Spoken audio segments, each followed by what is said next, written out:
Class B chopper. এই চপারটাকে second quadrant চপারও বলা হয়, কারণ এক্ষেত্রে ভোল্টেজ মানে লোডের অ্যাক্রসে যে ভোল্টেজটা অ্যাপিয়ার হয় সেটা তো অবশ্যই পজিটিভ থাকবে, শুধুমাত্র কারেন্টটা এর নেগেটিভ ডিরেকশনে যায়। তো ফার্স্ট অফ অল আমরা দেখতে পাচ্ছি যে একটা ডায়োড তার সোর্সের অপোজিট দিয়ে কানেক্ট করা আছে, এবং আর এল ই হচ্ছে একটা মোটরিং লোড, ঠিক আছে, এবং একটা সুইচ আছে, সেটা থাইরিস্টার, বিজেটি, আইজিবিটি যে কোনো কিছু হতে পারে। তাহলে প্রথমে আমরা দেখবো যে দুটো মোড হবে, একটা ফার্স্ট মোড 1, একটা মোড 2। মোড 1 যখন আমার সুইচটা অন, হ্যাঁ সব থেকে বড় কথা এক্ষেত্রে কোনো সাপ্লাই ভোল্টেজ মানে ভিএস থেকে কোনো ভোল্টেজ এখানে যাচ্ছে না মোটরে। এখানে মোটরের ব্যাক ইএমএফ, মোটরের যে ব্যাক ইএমএফ আছে সেই ব্যাক ইএমএফের জন্য গোটা সার্কিটটা চলছে। এখান থেকে এখন ইনপুট ভোল্টেজ ভিএস একে সাপ্লাই করা হচ্ছে না। তো এরপর আমরা প্রথমে আলোচনা করবো মোড 1 সম্বন্ধে, যেখানে আমরা দেখতে পাবো সুইচটা যেটা অন আছে, যখন সুইচ অন তখন যেটা ব্যাক ইএমএফ এর জন্য যে ভোল্টেজটা ইন্ডিউসড হলো সেটা এইদিকে এই পথে চালিত করতে শুরু করছে, চলতে এইদিকে চলবে, কারণ এইদিকে সোজা পথ পেয়ে যাচ্ছে, ছোট রাস্তা, এবং এইদিকে ওকে বেশি ভোল্টেজ অ্যাপ্লাই করতে হবে। এটা সম্বন্ধে পরে দেখবো। ফার্স্টে আমরা দেখবো যে ভোল্টেজটা যেহেতু কম সেজন্য এদিকে যাচ্ছে।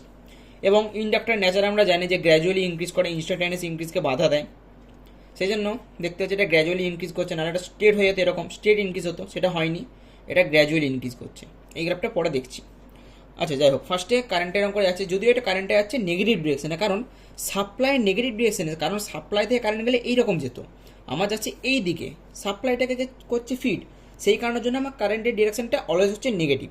আচ্ছা যাই হোক, আমার এদিকে কারেন্টটা যাচ্ছিল ব্যাক ইএমএফ এর জন্য, যেই মুহূর্তে আমার সুইচটা আছে অন, এবং আমরা দেখতে পাচ্ছি যে এর অ্যাক্রসে ভোল্টেজ জিরো, কারণ এর কোনো ভোল্টেজ অ্যাপিয়ার করছে না, শুধুমাত্র কারেন্টটা এখানে অ্যাপিয়ার করছে, কারণ নিজের ভোল্টেজই তো নিজেকে ফিড করতে পারে না কোনো দিন একটা মোটর, যেহেতু ব্যাক ইএমএফ এর ভোল্টেজটা তার মধ্যে তৈরি আগে থেকে হয়ে আছে, সেই জন্য সে ব্যাক ইএমএফ এর ভোল্টেজই নিজেকে ফিড করতে পারবে না, সেই জন্য ওই ব্যাক ইএমএফ ভোল্টেজের জন্য একটা কারেন্ট এদিকে এই পথে যাচ্ছে, যেটা হচ্ছে অবশ্যই একটা নেগেটিভ কারেন্ট সোর্সের সাপেক্ষে। যাই হোক, এরকম করে যেতে যখনই সুইচটা কাট হয়ে যাবে, মানে যখন সুইচটা অফ হয়ে যাবে, যখন কিনা মোড 2 আমি ধরেছি যে যখন আমার সুইচটা অফ মোড 2, তখন কী হবে, তখন আর সার্কিটটা এইদিকে কমপ্লিট হতে পারছে না, তখন সার্কিটটা কমপ্লিট হবে এই দিকে।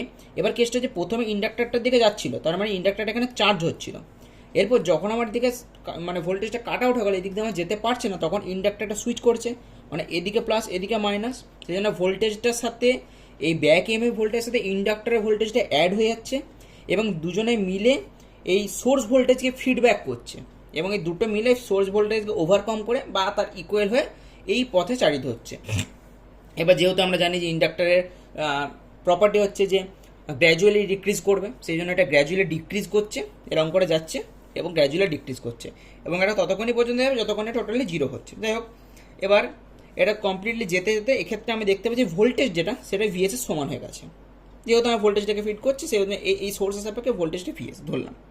ওকে, আচ্ছা এরপর আমরা যেটা দেখব সেটা হচ্ছে গিয়ে এই আমার ওয়েব ফর্মগুলো। ফার্স্টে আমি দেখতে পাচ্ছি যে একটাই সুইচ, সেই জন্য আমি একটাই গেট কারেন্ট দিচ্ছি, যেটা কিনা থাইরিস্টার, বিজিটি বা আইজিবিটি যে কোনো কিছু হতে পারে। তো ফার্স্টে আমি একটা গেট কারেন্ট দিলাম, এরপর আমি দেখতে পাচ্ছি যে গেট কারেন্টটা দেওয়ার জন্য ব্যাক ইএমএফ থেকে যে কারেন্টটা বেরোতে শুরু করেছিল সেটা যাচ্ছে, সেটা নেগেটিভ দিকে যাচ্ছে, যেহেতু এইদিকে ঘুরছে সেজন্য নেগেটিভ দিকে যাচ্ছে, এবং ইনক্রিজিং অর্ডারে যাচ্ছে, মানে ইন্ডাক্টরের জন্য এই ইন্ডাক্টরের জন্য একটা ইনক্রিজ হচ্ছে, মানে একটা চার্জ হচ্ছে, এই যে ইন্ডাক্টরের জন্য একটা চার্জ হলো একটা পয়েন্ট। যখন আমার সুইচটা হয়ে গেল অফ, এই যে সুইচটা এখানে ছিল এখানে অফ হয়ে গেল, এই সুইচটা আমার অফ হয়ে গেল, সুইচটা অফ হয়ে গেলে কি দেখতে না আমার কারেন্টটা এই দিকে পাস করছে, এটা অ্যাড হয়ে যাচ্ছে, এবং এটার জন্য আবার ডিসচার্জ করতে শুরু করছে। ডিসচার্জ মানে অবশ্যই নেগেটিভ দিকে চার্জ নেই, মানে নেগেটিভ দিকে চার্জ হতো এই দিকে আসতো, এটা আসেনি, মানে ডিসচার্জ মানে কি ওটা জিরোর কাছাকাছি আসতে চাইবে, জিরোর কাছাকাছি আসতে চাইবে।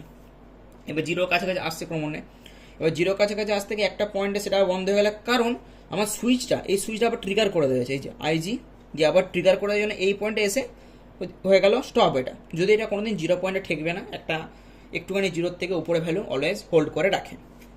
যাই হোক, এখানে সুইচটার জন্য আবার যেহেতু সুইচটা এখানে অন হয়ে গেছে সেই জন্য আবার এটা চালু হয়ে গেল এখান থেকে, মানে আবার ইন্ডাক্টরটা চার্জ হতে শুরু করলো। মানে আমি যদি সামারি করে বলতে চাইছি যে ফার্স্টে আমার এরকম করে কারেন্টটা যাচ্ছিল, তারপরে কারেন্টটা আমার এটা বন্ধ হয়ে যাওয়ার জন্য হঠাৎ করে এদিকে যেতে শুরু করলে, যেখানেই কিনা এই ভোল্টেজটার সাথে এই ভোল্টেজটা অ্যাড হয়ে গেল, এবং দুজনে মিলে এদিকে একে ওভারকাম করে ফিড করতে শুরু করলো, যেখানে কিনা ভোল্টেজ হয়ে গেল ভিএস, ভি নটের অ্যাক্রসে ভোল্টেজ হয়ে গেল ভিএস। এবং এই দিকে ফিড করতে থাকছে। এইদিকে ফিড করতে করতে যখন আমার আবার এই ভোল্টেজটা এইটা সুইচ যখন অন হয়ে যাচ্ছে তখন আমার এদিকে আবার ঘুরছে। যখন এটা ঘুরতে করতে এই সুইচ অন, তখন আবার সোজা রাস্তা পেয়ে তখন এদিকে ঘুরছে। এবং এই কারণের জন্য এই গ্রাফটার নেচারটা এরকম চলতে থাকবে। এরপর আমরা দেখতে পাচ্ছি যতক্ষণ এটা চার্জ হচ্ছিল ইন্ডাক্টারটা, ততক্ষণ এর অ্যাক্রসে ভোল্টেজ জিরো। এই যে এর অ্যাক্রসে ভোল্টেজ জিরো, কারণ যেহেতু বললাম যে নিজেই নিজেকে কোনোদিন ভোল্টেজ দিয়ে সে ফিড করতে পারে না, জন্য এর অ্যাক্রসে ভোল্টেজ জিরো, আবার সোর্সের সাপেক্ষে এটা জিরো। এবার যখন নেগেটিভলি এ ডিসচার্জ করছে, এই যে ডিসচার্জ করছে, যেহেতু এই ডিসচার্জ করছে মানে এই ভোল্টেজকে ওভারকাম করছে বা এর ইকুয়াল হচ্ছে, সেই জন্য এর ভোল্টেজটা মানে ভি নটের ভোল্টেজ হয়ে যাচ্ছে ভি এস এর সমান।